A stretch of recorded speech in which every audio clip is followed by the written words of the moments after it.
Guys, what's going on? Good morning. I am about an hour and a half from home. It is 8:30 a.m. Saturday morning. We're doing something with an action camera that you probably shouldn't do. But is it going to be worth it? We're going to find out. One really important thing here, depending on the camera that you have, make sure you're actually in the right focus mode. I was in autofocus there for animal, not human. The fact that the camera detected me, which is the Sony ZV-E10, as in, yeah, let's not get in there. Okay.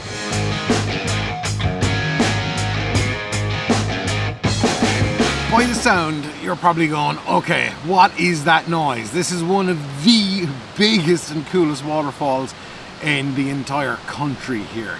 And we're going to do a long exposure photograph with this thing. Now, if you don't know what a long exposure photograph, especially around water, is, I'm going to explain it, and then we're going to show you what you can potentially do with something like this tiny action camera, the DJI Action 2.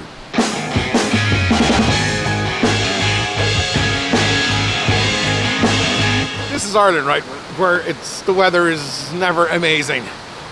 But as you probably know, waterfalls work a lot better when there's a lot of wet weather. Look at this.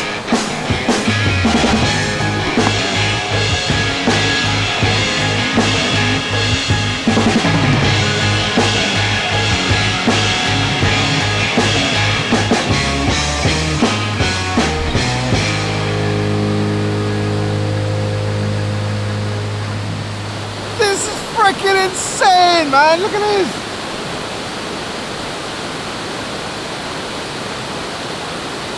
Hear that noise, just, oh! Right, let's see what we can do with this. These are the Freewell ND filters in the 816 and ND32. Now, the higher the number, the more light it blocks out. So I'm going to give the DJI Action 2 a quick clean here because it was raining. And the ND filters are magnetic, so they just attach to the front of the DJI Action 2. Now with the ND filter on, which is ND16 in this case, I'm going to use the phone app to control everything. In photo mode, I'm in manual exposure and I've slowed the shutter down to 1.6 seconds. So the DJI Action 2 is going to keep the shutter open for 1.6 seconds, so then it kind of sucks in all that creamy, smooth waterfall streaks. The freaking sound in this thing is just, oh, it's so loud, but it is just so, can you even hear this?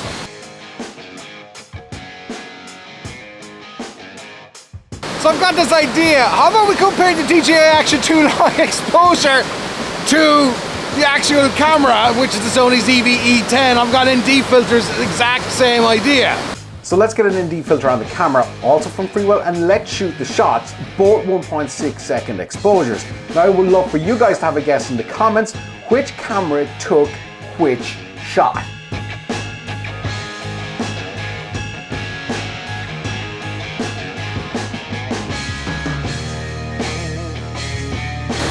So hang on, it's too loud, hang on. Woo. Okay, we are back in the car. That was way too loud, it is way too wet. Big thanks to Freewell for sending me these ND filters for the DJI Action 2. They're really well built, they come in a nice case. Only downside is they don't really work well with, we'll say in this case, the small rig cage. They don't really attach that strong to it.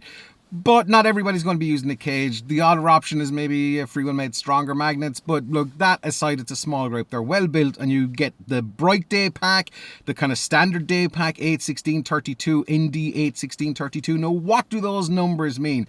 Well, basically, again, not a scientific explanation here, and we can get into the maths in another video. The higher the number, the more light it blocks in, which means you can open the shutter for longer periods of time, like 1, 2, 3 seconds and so on, and get those pretty banger photos. Now, speaking of banger photos, I did shoot these in a particular way, and I think you should do the exact same on the DJI Action 2. And that is to shoot raw. Now, I'm dumping these into Adobe Lightroom. This isn't the old classic version. This is the CC one, which most people will probably have on their phone. It's the exact same setup. I'm just doing it in desktop because I'm just doing it in the desktop. So let's get into this. So this is photo 1, option A.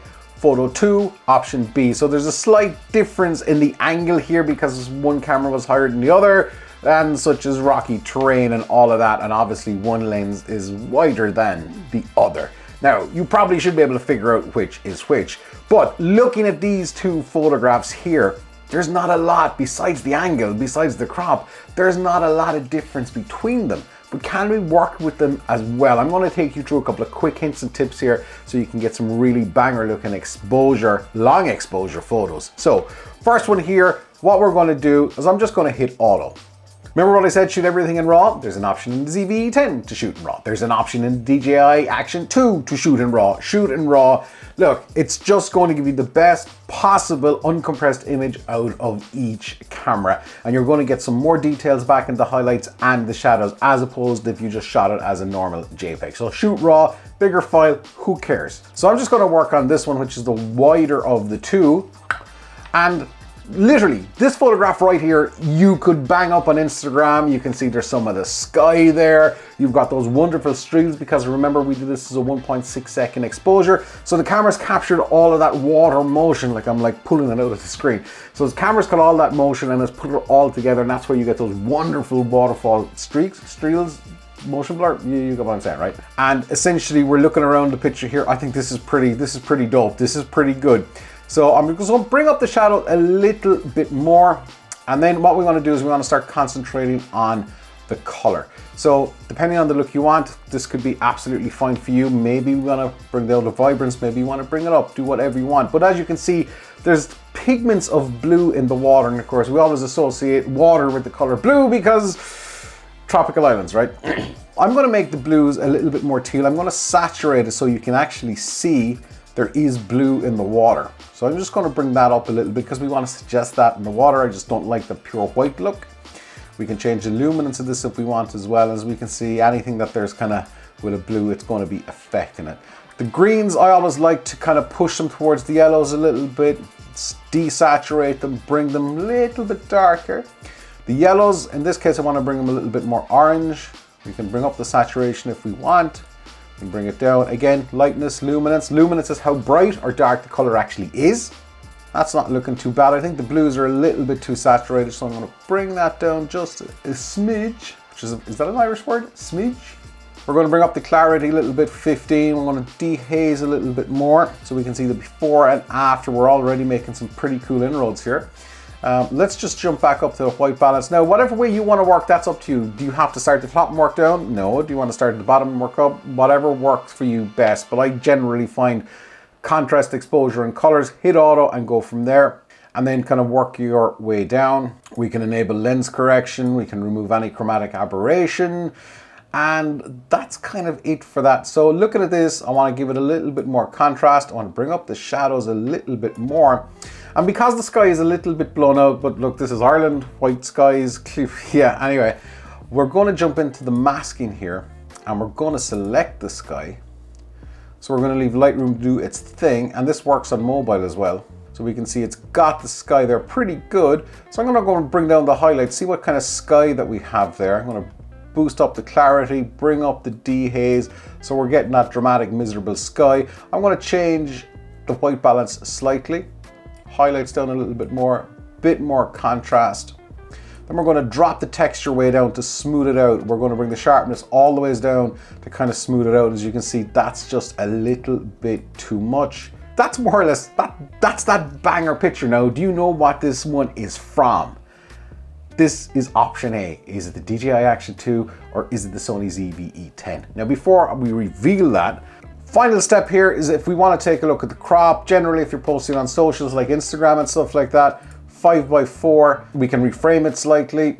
We can press X to kind of change what way we're going, whether it's square or whether it's going to be vertical. So I'm going to leave that like that. And just before we reveal what camera shot this, I'm going to bounce all of these settings over to the other photograph, just see how it comes out.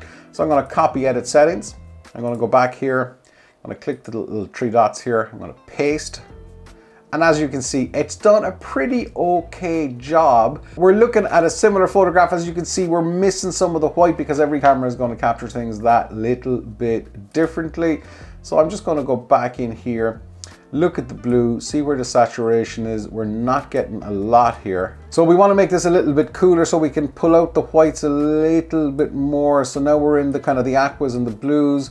As we can see now, we're getting some more blues here. Again, this is all to taste. This is the kind of thing that I'm looking to go, but you might be like, Vic, I hate this. I don't want this. And then again, with our yellows, more or less the colors are pretty much similar. So that's it. We can crop this one. Let's bring it to a 4:5 or 5:4. Let's look at the composition. This option here, which invariably looks a lot better than this. Keep in mind the settings are specifically for this.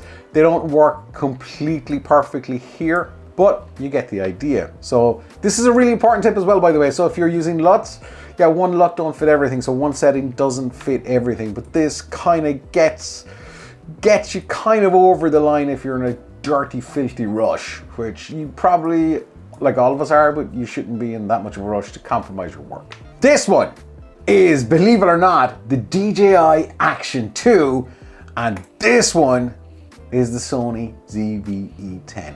Now, I don't know about you, and I would love to know in the comments what version you think is best, but I really like the DJI Action 2. I mean, if we go back and we look at the crop, you know, at the edges here, because it's super wide, it's a little bit, but once you come away from the edges and go back to that 5:4 ratio, you have something that looks really, in my opinion, looks really, really cool. Big thanks to Freewell for sponsoring this video by supplying these ND filters. Let me know, would you use the DJI Action 2 for photography? You know, is your phone better? I think this is pretty decent to whip it out, pop. And here's the thing. The one thing with the DJI Action 2 is it is so small, you can put it anywhere. It's incredibly flexible. Still probably my least favorite camera, but you know what? It's got super functionality. Anyway, we'll see you in the next video. Don't stop fighting for yourself.